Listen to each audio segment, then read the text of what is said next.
Söylesem min derdimi, sevdim min ölgen yarini. Söylerim diye bilmeyerim, sevinin ahın çekerim. Sevin yüreğe çare yok mi, derdimin dermanı yok mi? Aşık bolanım duymami, batani minne görmeni.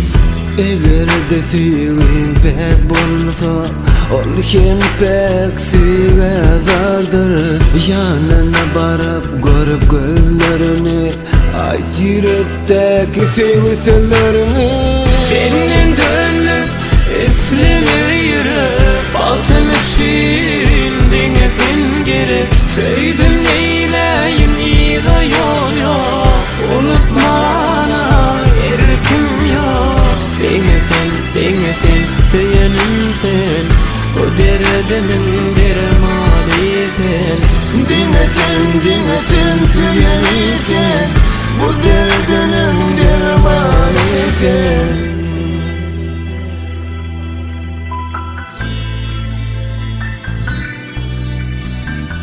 Benim sevgim var sana pektir, senin özgün sevgin yoktur. Umut bilen yaşayarın, sevgime anan yarın. Yar derdinin dermanı sen, aşık bolup saylanı sen. Yürekten seyeni sen, razı bol baltın duyarsın sen.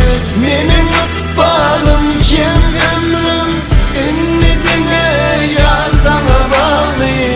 Yüreklerde solmasın sevgi, baltıma değil gel bağladı. Dinlesin seyenim sen, o derdimin dermanı sen. Dinlesin